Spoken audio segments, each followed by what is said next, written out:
నమస్తే, welcome to KK news. నేను శ్రీదేవి. ఉమ్మడి రాష్ట్రంలో అన్ని ప్రాంతాల్లో చెరగని ముద్ర వేసుకున్న powerful mass leader Rajasekhar Reddy. అభిమానులు ముద్దుగా రాజన్న అని పిలుచుకుంటున్నారు. అందుకు తగ్గట్టే ఆయనలో ఆ రాజసం ముట్టిపడుతుంది.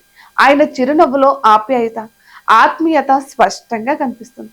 తెలుగుడి తెగువకు నిలువుటద్దంలో తెల్లటి పంచకట్టు, అన్ని వేళలా ఆకట్టుకునే చిరుదరహాసం, మడమ తిప్పని గుణం, ఎవరికైనా ఎదురెళ్లే మొండి ధైర్యం, సాయం కోరి వచ్చిన వారికి అండగా నిలిచే తత్వం, అభాగ్యులను అక్కును చేర్చుకునే సేవాగుణం, ఇవన్నీ రాజశేఖర రెడ్డిలో స్పష్టంగా కనిపిస్తాయి.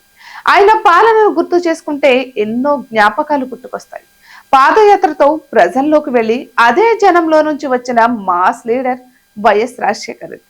ఆయన వర్ధంతి నేడు 2009 సెప్టెంబర్ 2న హెలికాప్టర్ ప్రమాదంలో ఆయన మృతి చెందారు.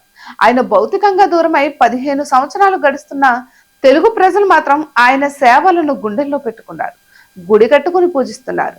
నేడు మహానేత వైఎస్ రాజశేఖర రెడ్డి వర్ధంతి సందర్భంగా ఈ ప్రత్యేక కథనం. కడప జిల్లా పులివెందులలో రాజారెడ్డి జయమ్మ దంపతులకు 1949 జూలై 8న జన్మించారు రాజశేఖర రెడ్డి. చదువులో చురుకుగా ఉండే రాజశేఖర రెడ్డి వైద్య వృత్తిని స్వీకరించారు. పులివెందులలో పేదల వైద్యుడిగా గుర్తింపు పొందారు.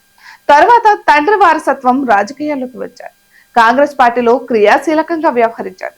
కానీ తెలుగుదేశం పార్టీ ప్రభంజనంతో కాంగ్రెస్ మూలాలు కూడా కదిలిపోయాయి.